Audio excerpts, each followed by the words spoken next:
Donc du magnétisme guérisseur. Une question un peu épineuse. Nos auditeurs pourront trouver l'essentiel de ce que je vais dire dans un e-book que j'ai mis en ligne sur mon site occultismedanger.free.fr. Et dans un premier temps, je voudrais réfléchir sur qu'est-ce que c'est le magnétisme guérisseur? Est-ce que c'est une faculté naturelle? Est-ce que c'est un don qui vient de Dieu? Est-ce que c'est un transfert d'énergie occulte? En effet, nous connaissons tous autour de nous des gens qui vont consulter des magnétiseurs. Nous connaissons peut-être des magnétiseurs, peut-être même que nous sommes allés voir des magnétiseurs et nous avons accepté qu'ils fassent sur nous des passes magnétiques, qu'ils nous imposent les mains, et nous avons pu constater qu'il y a comme une sorte de bienfait, on se sent soulagé, on se sent mieux, et donc il faut quand même se poser la question d'où ça sort.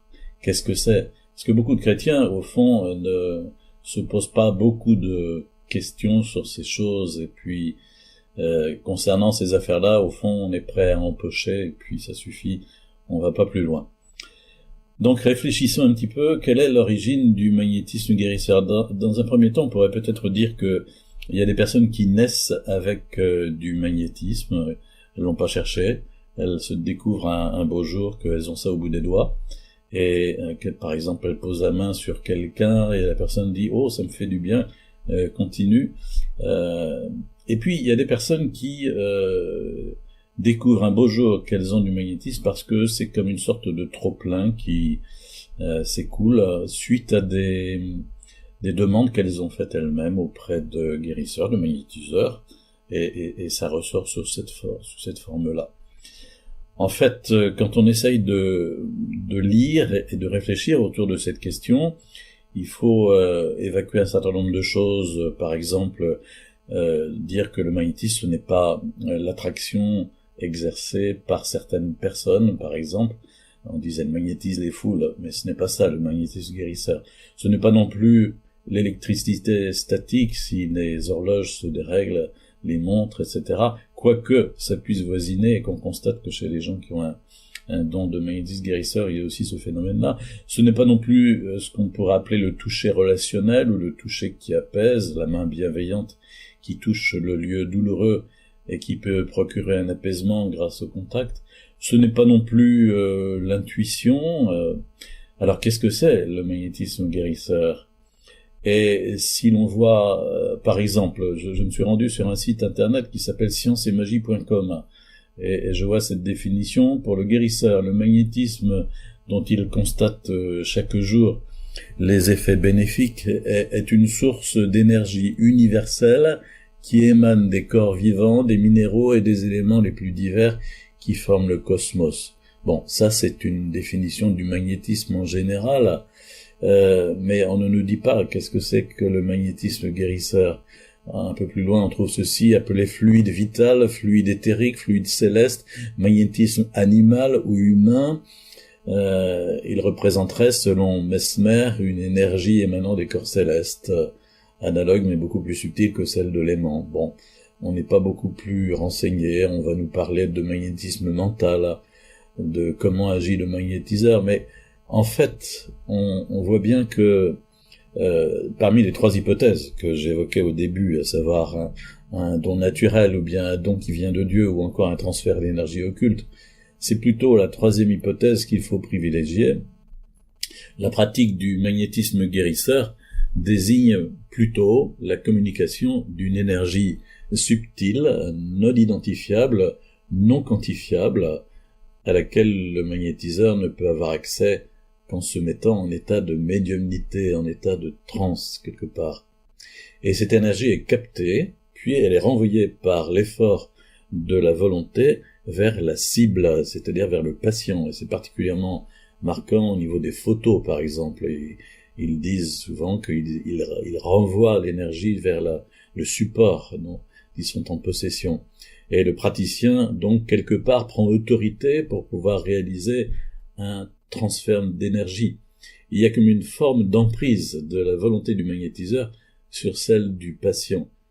Et même les puissants phénomènes de suggestion mentale qui sont sans doute présents dans un certain nombre de cas, ne suffisent pas à expliquer les modifications vécues par la personne magnétisée, si bien que, personnellement, je formule plutôt l'hypothèse d'un transfert d'énergie occulte.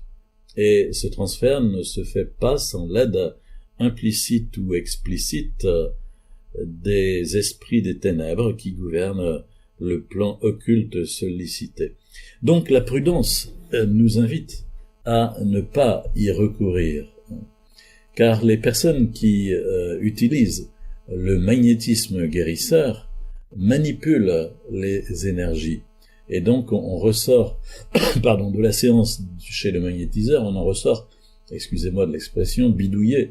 On a bidouillé nos énergies, on a touché à nos énergies, manipulé nos énergies, et on en ressent pour le moment au début comme un bienfait, et après comme un délabrement. J'y viendrai un peu plus loin.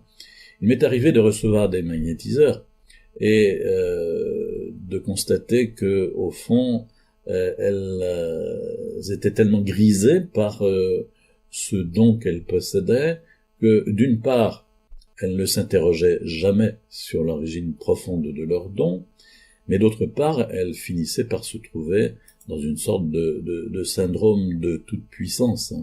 Je vois cette coupure de journal, le magnétisme, je l'avais en moi, je ne l'ai pas appris. Je voulais aller plus loin et j'ai étudié la radiesthésie pour essayer d'apporter un peu plus aux gens qui venaient me voir et qui souffraient. J'ai également pensé que la maison était importante et j'ai appris la géobiologie. On voit que le magnétisme guérisseur voisine avec d'autres réalités.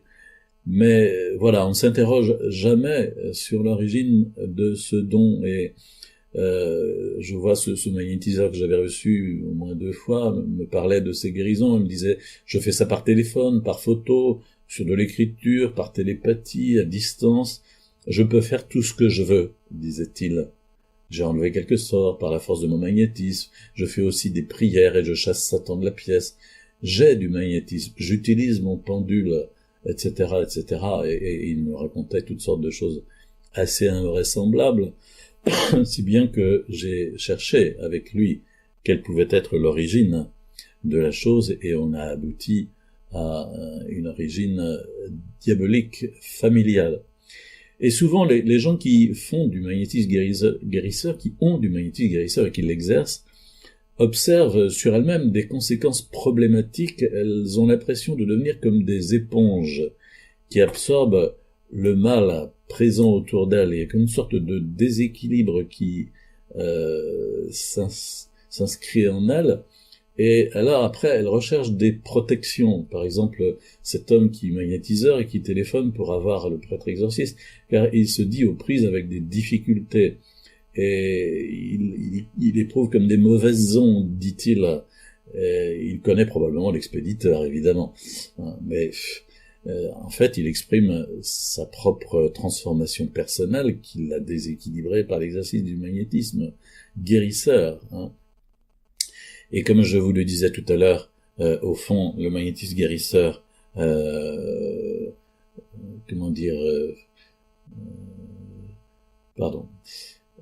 magnétisme guérisseur s'infiltre souvent dans le milieu familial et communautaire. On s'aperçoit qu'il y a des filières, au fond.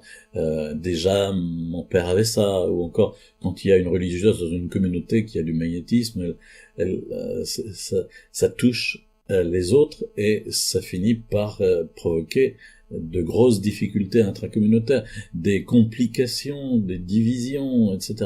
Alors on reviendra tout à l'heure sur les alliés et les effets du magnétisme.